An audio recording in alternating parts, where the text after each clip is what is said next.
It is extremely rare that we get like an incredible example of get woke, go broke.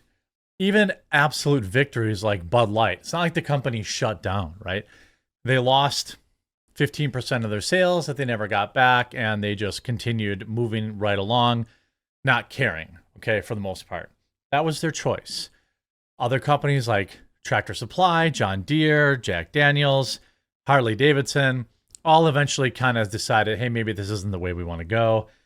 You have great movie examples, woke remakes of stuff. The Snow White remake is going to be an absolute unmitigated disaster. But I think we have the best possible example in history. This should go into the Get Woke, Go Broke Museum. That is a game called Concord, a game that PlayStation invested $100 million into. A game that was in development for 8 years. A game that featured ugly, overweight NPC characters with pronouns, and a game that was canceled, not canceled, released and then removed after just a few weeks. It was so humiliating of a loss.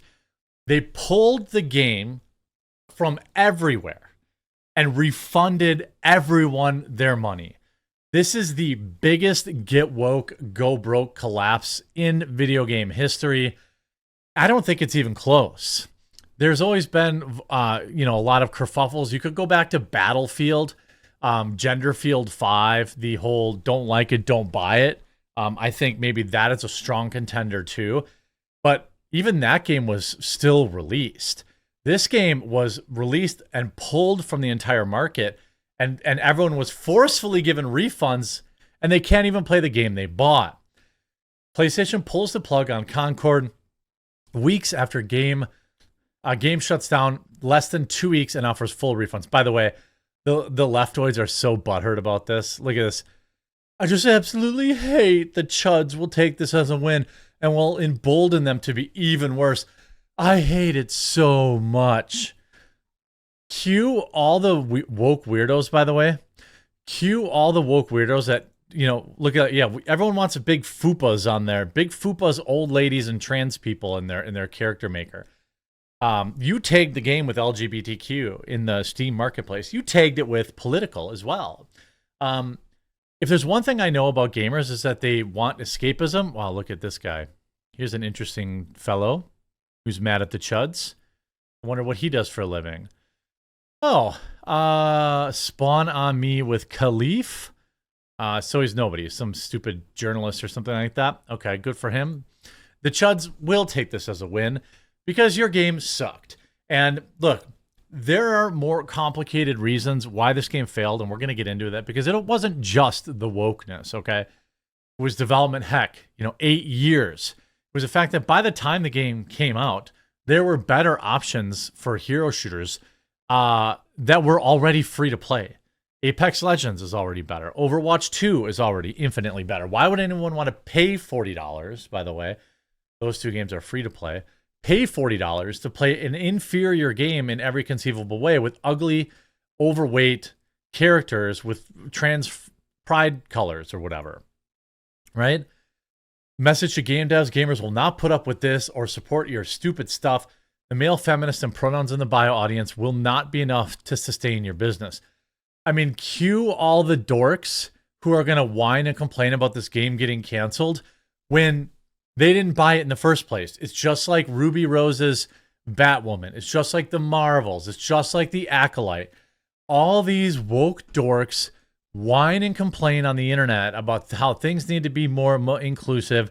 Things need to be more this. Things need to be more that. And then they don't buy the game. They don't support the property. They don't support anybody involved. And then they whine and complain when it gets canceled. I mean, this is a rod of your own making. Here you have Grum saying, Concord shut down. On my last stream, I gave Concord 6 months before it shut down. It happened much faster than I thought. AAA publishers are hemorrhaging cash and cutting costs aggressively. This is why you need to push on Ubisoft this year. 2 years to stop the spread. Play your back catalog. I agree. I have a back catalog. I don't need to buy any new games. Concord is going offline on September 6th.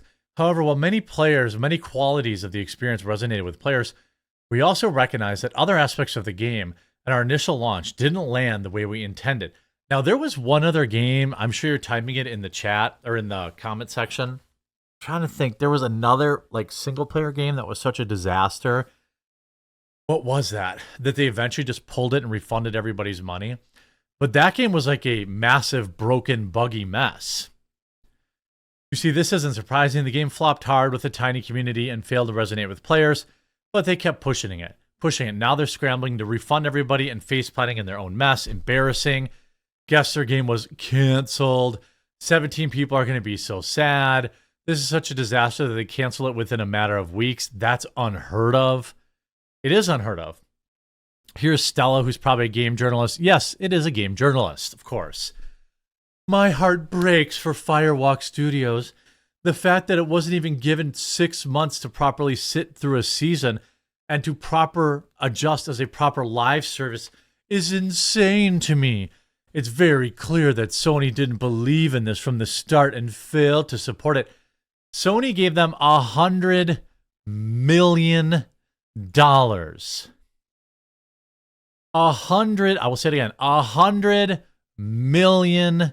Sony absolutely, positively believed in this game. You see D-Day Krober saying you're actually very dumb. It's very clear this game was terrible. Love how you guys put a lens on this game on IGN, show how bad it's doing, and then go sympathetic when it goes down. False sympathies are out of control. I could be critical of a game's mechanics and still be sympathetic to the developers. Why? They suck at their jobs. They're more concerned with wokeness and pushing pronouns. Look at this announcement. 13,000 likes. Holy crap, is this real? Get effed game journos. I guess the quote, modern audience is fiction. After all, I didn't know there were Rosie O'Donnell characters. Their characters were so fat they sunk the entire game. A Star Wars girl laughing at it. What about the modern audience? The modern audience doesn't exist. This is what, you know, people that have been watching me and my videos and other people's videos similar, they've known this for a long time. You guys know this. There is no audience for a 400-pound LGBTQ player in the game. There's 3 people that might want that. Firewalk Studios announced it shut down Concord servers and will no longer be selling the game less than 2 weeks after it released. I mean, yikes. So the F robot has pronouns in Sony's next game. Yes, one-off robot anchor, he, him. X-user also mocked, oh my god, there's literally a playable tank. They make a playable tank because the woman is gigantic. Instead of addressing concerns, Firewalk Studios chose ignore them. Speaking with VGC, the company's director of IP, Kim, woman name, stated, yeah, that trailer, the woman is such a tiny slice of everything we've been working on for years, and we're excited for the game and the IP. So we should continue. I'm personally very excited for the IP, for folks to delve into the Galactic Guide, if that is something they choose to do. For these vignettes that come out on a weekly basis, you start to fall in love. Oh, let's see. That's just a tiny slice. Let's look at your interview, okay? 500 downvotes, 150 upvotes. I mean, here's a free marketing tip for Kim. If you want players to get excited for your game, stop constantly referring to it as intellectual property. You're not pitching to investors. I mean, the absolute meltdown is so hilarious. When the game released, its early access in July, it only had a peak concurrent player count of 1,000. When the game went into open beta, it improved to a peak concurrent of 2,000. While peak concurrent went up on Steam between the early access and the beta, a report from True Trophies indicated that player counts on PlayStation actually declined. Using gameplay data sampled from over 3.1 million active PSN accounts, we can see that Concord had 8.1% fewer players in the second open beta than the early access beta. So actually, fewer players went back to play it afterwards. In the second week, the game fell to 180th top played. As noted above, when it was early access, it was 29th. I mean, absolutely junk. See, you guys have all the power with your wallet. Look, again, there is more to this game failing than simply having fat, unattractive characters. Apex Legends and Overwatch and other games like it have been out longer, are better, and are free to play. I don't know why Sony thought this was going to work, but it failed so badly that they just had to pull it from the market and refund everybody's money. I mean, that is Unheard of. Grums is going to be even more insufferable than normal today. I'm guessing Concord, yes. The Chuds were right again. Are the Chuds in the room with you right now? Keep hating. Something tells me a studio blowing $200 million and 8 years on woke garbage just destroyed activism in gaming. Now, I don't know if it was 200 million. I thought it was 100. I thought it was 100 million, to be honest. Yeah, it was 100 million. But also, you see this article from Forbes 7 hours ago. It appears that Concord has made $1 million. They spent 100, so they lost 99 million. And then just rather than keep the game going, they just deleted the whole thing and gave everyone their money back. Absolutely incredible. Absolute most epic get woke, go broke moment in modern day gaming history. You absolutely love to see it. I hope you enjoyed. If you did, make sure to leave a like on it. If you haven't yet, subscribe or follow down below, and we'll talk to you again real soon.